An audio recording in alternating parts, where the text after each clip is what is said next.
Neste quarto e último bloco, João Marcos e Aderbal conversam à beira do Velho Chico sobre os temas mais controversos que giram em torno da morte de Lampião e que ainda perduram 84 anos depois do fim do seu reinado de terror.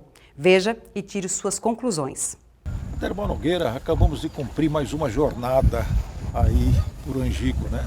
Em busca de novas informações, em busca de fazer as devidas costuras nas informações velhas, né? Montar o quebra-cabeça, né? Montar o quebra-cabeça. Bom, nesse período, né, eu estava pesquisando aí na internet, o pessoal que entra na sua página, entra na minha também, perguntando coisas, né? Então vamos ver se a gente consegue responder algumas, né?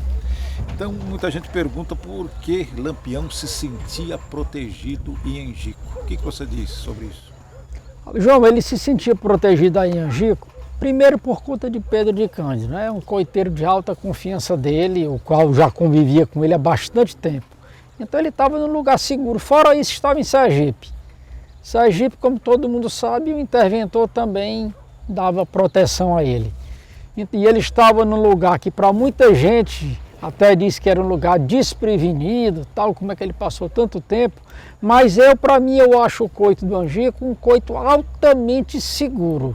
Totalmente se ele tivesse uma caatinga aberta, né, digamos assim. Para saber que ele estava ali, só alguém para levar. Porque quem já desceu aqui Magiano, São Francisco, se você olhar para os dois lados, é só grotões de serra.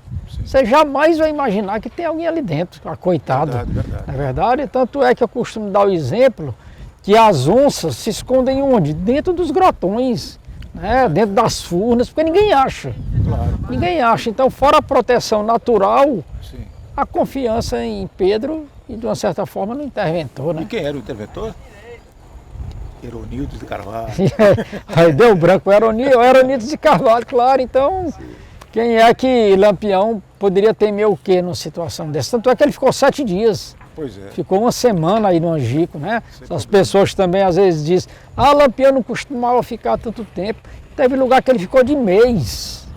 Então ele precisava, vez por outra, dar esse descanso. Muita gente tem opiniões diferentes com relação a quantas canoas foram juntadas, né, para caber toda a tropa de 50 homens. Então, uns falam em 3 canoas, outros falam em 2. Você diz o quê? Bom, vamos lá. Primeiramente, pelos relatos que a gente ouviu, foram 2 canoas só, João, que tem um detalhe. Não era canoazinha pequena, como as pessoas imaginam na cabeça, não. A gente está vendo aqui ao fundo, uma canoa de tolda. Não era uma canoa de tolda, mas se você olhar nas fotografias antigas aqui da região, você vai ver que tinham canoas aqui que cabiam numa canoa só 50 pessoas ou mais. Só que essas canoas, eu acredito que deviam ser canoas médias, eles ajoujaram, né, juntaram 2 canoas e ia também uma canoa pequena acompanhando. Na verdade foram 3. Certo. 2 maiores e uma menor. Bom, voltando àquela questão da história da Sila, que disse em depoimento que estava sentada numa pedra com Maria Bonita e observou luzes ao longe, que ela imaginou que fossem volantes. Aí Maria Bonita teria dito, não, fica tranquila que são vagalumes. Maria, Que foi, mãe? quer aquela luz acolá, que acende e apaga. Será volante? Mas deixa de avexame, oxi. Deve ser vagalume, não se acostumou ainda. Olha, eu estava naquela pedra aí em cima, era bem em frente aí a pedra que eu via a luz, acendia e apagava. Que eu falei para ela, eu disse, Maria, não é uma lanterna? Ela falou para mim que não, que era um vagalume. Eu digo, olha, aí eu não prestei mais atenção na história dela. Ela começou a conversar e eu quieta, né? Só olhando, mas como ela disse que era vagalume, não incomodei. João, o que eu digo em relação a essa história da Sila, eu até às vezes me torno um pouco chato quando eu falo disso, porque eu acho que falta às vezes bom senso na hora que as pessoas escutam isso que a Sila disse. Primeiro, a Sila nunca disse que viu a volante. Vocês acham que se ela tivesse visto a volante ela tinha ido dormir? Era um suicídio. Claro. Jamais ela faria isso. O que ela viu, ela mesma sempre disse que viu luzes. Quem bota volante são outras pessoas que botam volante na boca dela, mas ela disse que viu luzes. Ela disse isso a vida toda. O que acontece é, após o ocorrido, após o combate, aí a Sila deduziu erroneamente que o que ela viu era volante. Mas ela nunca disse, quando falava da noite anterior, que viu a volante. Aí ela diz, se eu tivesse dito a Maria, ou a Luiz Pedro, a Lampião, a Luiz Pedro, tal, ou qualquer outro cangaceiro, aquilo não teria acontecido. E de fato talvez não tivesse. Porque ela ia dizer uma suposição para eles iam tomar providências, ou deixar realmente um sentinela, que não tinha esse tal desse sentinela, e deixar um sentinela a noite toda, ou até sair do coito. Sim. Ou até sair do coito. Mas isso dela dizer, ela deve ter visto o quê, João? Ou realmente vagalumes, ou alguém passando ao longe, já que o próprio Durval me disse que ali andava vaqueiro, ali naquelas imediações, né? Até gente deles mesmo podia ter passado ao longe. E a nós que andamos na caatinga, que andamos no mato, você sabe perfeitamente que numa noite escura, se você vê uma luz passando bem longe, você enxerga aquele facho de luz. Então eu acredito que foi isso. Agora só fazer um parêntese aqui, João. Vale a gente ressaltar que o que nós dissemos aqui como pesquisadores não quer dizer que seja verdade, mas é no que a gente pesquisou e a conclusão que a gente chegou. Não é verdade?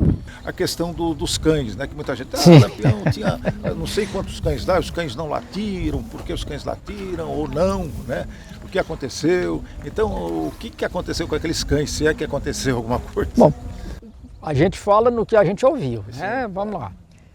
Algumas pessoas dizem que em Angico tinha 5, 6, 7 cães. Eu não acredito. Por que eu não acredito? Primeiro, fazendo uma brincadeira, não era nem um canil para ter tantos cães desse jeito.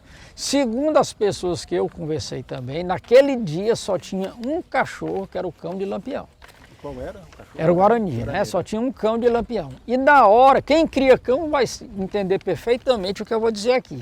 Na hora que aqueles homens saíram da madrugada para ir apanhar o leite, o cachorro, como é de costume, eu crio o cachorro, se alguém da minha casa se acorda cedo, algum dos meus filhos, enfim, qualquer pessoa da casa e sai, o cachorro acompanha. Sim. Na hora que os homens saíram para buscar o leite, esse cão foi junto. Aí o que acontece? Quando esses homens saíram, o cão de Lampião foi atrás. Tanto é que se você ouvir os relatos dos volantes, o que eles vão dizer? Que o cão foi morto após o combate. O combate já tinha acabado quando o cão apareceu. Então o que a gente deduz disso daí, João? Que quando eles vinham voltando, que é o que eles mesmos relataram, eles ouviram o tiroteio, assim como o Mané Félix, coiteiro que estava indo, ouviu os tiros e correram, ele e Vicente. Eles, quando ouviram o tiro, eles correram, bateram em retirada. O cachorro não. Como o dono dele, o bando dele estava lá, correu para dentro do coito. Certo. E chegou perto do corpo de Lampião, que foi quando foi morto, certo, após o combate. Se esse cão tivesse lá e outros cães, eu acho muito difícil nenhum cão ter sido baleado. Outra, durante as entregas, durante o que aconteceu depois, ninguém escuta mais falar de cão nenhum. Ou seja, esses cães, quando eles vieram para aí, já não estavam com eles. Só estava o cão de Lampião. Essa é a conclusão, pelo menos, que eu cheguei. Se tivesse 5, 6, 7 cães, sim, eu acredito que um deles poderia ter dado alarme, poderia ter dado esse alarme, ou ter sido ferido ou morto naquela chuva de bala. Falar em chuva de bala, o pessoal fala sempre do Adrião Pedro de Souza, que foi o único soldado da polícia volante de Alagoas que morreu em combate. Exato. Então surgiram muitas especulações de que ele teria sido morto por vingança, por uma questão pessoal que ele tinha com o Tenente Bezerra, de um namoro com a mesma mulher, não sei de onde, etc, etc. Então houve essa especulação e essa teoria da conspiração. Exato. E o que você diz disso? Essa história do Adrião, o cangaço todo é envolto em muita celeuma, né? Isso daí surgiu, João, por quê? Porque diziam que eles tinham um amante em comum. E por conta disso, Bezerra resolveu eliminar Adrião, tipo, para ficar com a mulher só para ele, né? Então, por conta de uma suposição, se atribui a quem matou Adrião ter sido um volante a mando de João Bezerra. Por que eu descarto totalmente isso? Porque existem depoimentos de quem estava lá que viu quem atirou em Adrião. Quem está dizendo não sou eu, não somos nós, ninguém estava lá. Quando chegaram na beira do rio, botaram em forma, faltava um soldado dos nossos, que era o Adriano, ele está até aí, nesse retrato. O soldado saiu baleado e um morreu, na primeira estacada. E foi um cabo atrás de uma pedra. Nós depois acabamos de matar ele está baleado com as cadeiras quebradas. Antônio Jacal gritou: cuidado, soldado, cuidado que tem um bandido aí entrincheirado. Já matou um soldado, né? O soldado foi descendo, ela estava entrincheirada, aí Passou no fuzil, soldado, lona. E a partir do momento, João, que a gente escuta um depoimento dizendo uma coisa, você já fica assim, você tem direito a duvidar. Sim. Você escuta duas pessoas em épocas diferentes contando a mesma história, aí você já, opa, aqui tem um fundo de verdade. Certo. Aí 3, 4, 5, 6 dizendo a mesma história, não tem como ser mentira. Pessoas que foram ouvidas em épocas diferentes, por pessoas diferentes, contarem exatamente a morte de Adrião como aconteceu. Sim. Então, para mim, quem matou o Adrião, quem atirou nele foi o cangaceiro elétrico. E elétrico não fugiu, muita gente diz, elétrico resistiu até o fim e tal, herói, aquela história toda. O elétrico, na minha opinião, ele não fugiu porque não pôde. Nós chegamos nas costas de elétrico, né? Ele entrincheirado na frente assim, uma cobra envenenada lá. Quando chegamos nas costas, o João Bezerra pegou a metralhadora, fez assim, cortou as cadeiras dele e ele caiu assim para frente. Levou um tiro aqui nas cadeiras, não se levantava, só fazia pegar na boca do mosquetão e se pegar no chão. Ele estava com os 4, que era sangue, aquele emprachado de sangue. Aí João Bezerra disse, bandido, como é seu nome? Ele olhou assim, disse, pergunta à sua mãe que eu dormi com ela essa noite. Filho de uma égua, filho da peste, macaco covarde. Ele disse, rapaz, eu não quero lhe matar não. Ele disse, não quero me matar o quê, covarde? Me deixe vivo que eu vou lhe matar debaixo da sua cama. Pode me matar, porque se me deixar vivo eu lhe mato. Disse apega a João Bezerra. Aí João Bezerra foi, chamou um soldado, desatirei nesse homem. Zé, é pena você estar assim que você não presta mais, senão ia lhe levar. Vamos com você, não se mata. Não mata o quê? Aí dizer doidice. Aí João Bezerra virou assim as costas, desatirei nesse homem aí. Quando você atira, os soldados atiraram nele, um atirou nele, manhancou, e os outros meteram a faca. Pá, pá. Aí acabei de matar. Vamos fazer só umas teses das questões estapafúrdias, que sempre a gente tenta rebater e tenta dizer que não é possível um negócio desse. Bom, então o que se diz, né, que Lampião e seu bando foi envenenado, ou foram envenenados, Lampião e seu bando, pouco antes do tiroteio de Angico. Por que essa tese não prospera? João, isso aí surgiu naquele famoso depoimento que Zé Sereno deu para o último dia de Lampião, ainda no começo dos anos 70. A Cila, conversando com a gente sobre isso, ela dizia pra gente que entendeu por que o Zé Sereno disse aquilo. Cila, que era mulher de Zé Sereno. Cila, mulher de Zé Sereno. Não tinha veneno não, rapaz, lhe juro, com essa luz nós estamos vendo. Nós comia queijo, lá não tinha carne. O queijo os pais não traziam, nós comia de noite com rapadura, farinha. E não tinha veneno para ninguém, não. Mesmo porque se os outros tivessem sido envenenados, eles não teriam escapado também. E teria pronto. todo mundo morrido. E eu acho que isso é opinião não só nossa, João, mas de todo pesquisador. Pelo menos os pesquisadores que eu conheço, todos eles refutam essa história do veneno. E o tal do cangaceiro Paturi, que teria sido testemunha do tiroteio escondido lá na Grota do Angico, enquanto Lampião morria envenenado, né? Durante o tiroteio, ele ficou escondido e depois deu uma entrevista para a pessoa que publicou isso, né? Esse cangaceiro Paturi é aquela tal história, é a licença poética do escritor aí no caso. Bota a licença poética nisso. Bota a licença poética nisso de ter criado algo tão mirabolante, mas o que acontece, João? Geralmente as pessoas se ligam, a primeira impressão é a que fica, não tem aquele ditado? Sim. E o livro do Frederico Bezerra Maciel é a porta de entrada para muita gente para o cangaço. Diga-se de passagem, o Frederico Bezerra Maciel poderia ter feito a melhor obra de todas sobre o cangaço em todos os tempos. Porque ele conheceu muita gente, ele pesquisou muita gente, mas ele caiu naquela, ele se apaixonou pelo personagem. Sim. Coisa que quase todo mundo acontece isso. Ele se apaixonou demais. Então ele tinha que criar um epílogo à altura de Lampião. Sim, então ele colocou o Paturi ali por conta disso, né? Por conta do encantamento que ele, apesar de padre, teve com o grande cangaceiro Lampião. Então, e apesar de cortar as cabeças dos cangaceiros e de Lampião, né, e teve gente dizendo que quem morreu no lugar de Lampião foi um sósia, que era um tal de Zé Sapo. Né? Zé Sapo. Essa história da cabeça, pessoal, vale a pena vocês... Eu vou dizer o que eu vou dizer aqui, enfim, só não vai enxergar se realmente a pessoa não quiser, né? Muita gente se baseia naquela cabeça que estava nas escadarias, que o rosto está diferente do rosto normal que a gente era acostumado a ver Lampião nas fotografias. Por quê? Lampião levou um tiro na cabeça e levou coronhadas de fuzil na cabeça que afundou os ossos aqui da testa do crânio. Os ossos caíram todos, digamos, desmoronaram, implodiram. E a pele ficou totalmente diferente.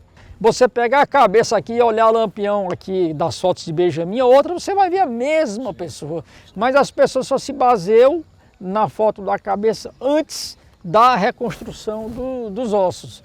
Por isso que a pessoa, quando não pesquisa mais a fundo, a primeira impressão é a que fica. E a foto da escadaria é muito mais famosa do que a foto depois que os legistas reconstruíram. Exatamente. É verdade? Em falar nos que não pesquisam direito, né, aí surgiu a história do Lampião de Buritice, que Lampião teria fugido de Angico, ido para Minas Gerais e morrido lá como próspero fazendeiro aos 96 anos de idade. Exatamente. Bom, isso aí vale ressaltar, gente, uma coisa. Quando o autor desse livro pensou em lançar esse livro, eu, Ângelo Osmiro, Paulo Gastão e vários outros pesquisadores, nós conversávamos muito com ele por telefone. Na época não tinha internet, não tinha nada. E ele sempre que falava com a gente, dizia que tinha conhecido esse cidadão. E a gente, Geraldo, rapaz, mas dê mais detalhe, e eles não davam detalhe. E a gente instigou, rapaz, lança esse livro que nós precisamos tomar pé dessa sua pesquisa. Resultado, quando ele lançou o livro dele, a primeira decepção qual foi? A capa do livro. A primeira decepção foi a capa do livro. E quando você passa a ler, você vê que não tem nenhum tipo de base, não tem nenhum tipo de fundamento. Inclusive ele foi convidado para um debate, para um evento, para discutir o livro dele e ele simplesmente não disse nada. Porque os pesquisadores que foram analisar o livro dele na plateia lotada, ele não tinha como questionar uma vírgula. Ou seja, infelizmente, ou ele se deixou enganar por alguém, não conhecia a história e acreditou naquilo que foi dito, ou então eu não sei o que aconteceu, eu prefiro ficar nessa hipótese dele ter sido enganado. Pois é, e o Pedro Moraes, que escreveu o Mata Sete, dizendo que Lampião era gay. E aí, como é que foi aquela história dele dançar? Pois é, esse Mata Sete, esse livro, é uma obra de ficção total do início ao fim, porque a pessoa dizia que Lampião dava passos de balé na caatinga para os amigos verem e aplaudirem ele. Uma pessoa que bota um negócio desse no livro, me desculpe, mas eu acho que não merece nem que a gente comente. Mas o que vale é o seguinte, não, o que a gente diz aqui, hoje em dia tem muita essa história do preconceito, enfim. O que eu quero dizer é o seguinte, isso que a gente refuta de não ter nada a ver, ser um zero à esquerda, por que eu digo isso? Porque se Lampião tivesse sido homossexual, eu, Aderbal, teria muito mais respeito por ele do que o que eu tenho. Porque para dominar aquela ruma de fera, tinha que ser muito homem para fazer isso, tinha que ser muito fera. E outra, por não se falar que não é nada de preconceito, é só nós lembrarmos de quem? De Madame Satã. Quem foi Madame Satã nos morros do Rio de Janeiro na década de 60 por aí? Era o homem mais temido do Rio de Janeiro e era um homossexual. E era um homossexual que a polícia tinha medo de ir onde ele estava. Ou seja, um Madame Satã na época do cangaço poderia ter sido um cangaceiro, poderia ter sido um chefe de grupo e poderia ter sido um lampião. Na minha opinião, não teria problema nenhum. Sim. Era um guerreiro ali como outro qualquer. Mas Lampião realmente não tem nenhum fundamento, porque eu nunca ouvi. Eu acredito que você nunca ouviu nada e nenhum outro pesquisador nunca ouviu nada parecido. Agora, existiu homossexualismo no cangaço? Eu acredito que possa ter existido. Afinal de contas, isso existe desde que o mundo é mundo. Existe nas Forças Armadas, existe em todo canto. Isso é coisa da natureza, muito embora alguns achem que não, mas é uma coisa que faz parte da natureza humana. Mas Lampião em si, João, eu honestamente eu não acredito. Muito bem. Durval Rosa levou bala para Lampião ou não? João, vamos lá. Quando alguém me pergunta isso, o que é que eu costumo dizer? Existem coisas, para tudo tem um momento certo. Essa história do Durval, isso aí veio à tona, digamos assim, depois que eu publiquei isso na internet. Depois que eu publiquei foi que isso realmente veio à tona, porque a internet populariza tudo. O que é que eu Aderbal, digo em relação a isso? Eu ainda estou fechando a pesquisa que eu estou fazendo, que já está bastante encaminhada e na hora que for possível eu vou lançar um vídeo sobre isso.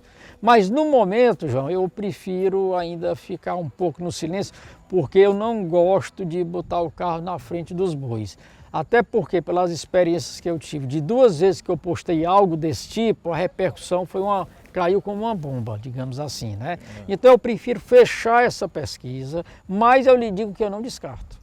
Mas eu preciso fechar a pesquisa e as pessoas vão entender o motivo, mas só depois que estiver muito bem amarrado, muito bem feito, e por enquanto ainda está em aberto. Então vamos aguardar o próximo capítulo. Nossa! Eita, alvoroço, foi lá pras bandas de anjicos,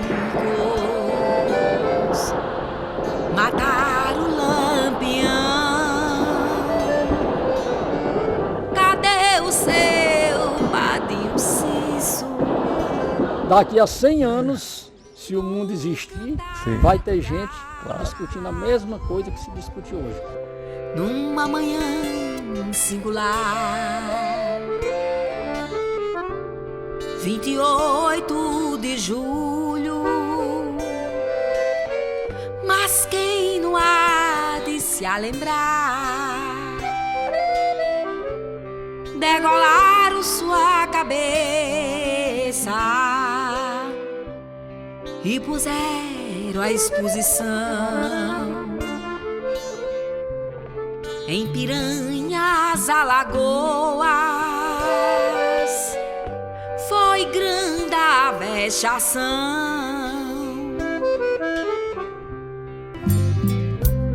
Se acabou o rei do cangaço com sua bela Maria, tinha que ser traição. Do outro jeito não seria. Tinha que ser traição. Do outro jeito não seria.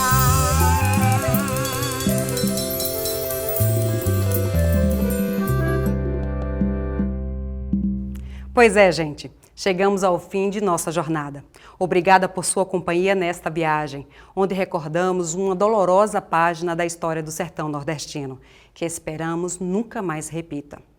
Logo nos veremos em outras produções da TV Educativa Alagoas. Até breve.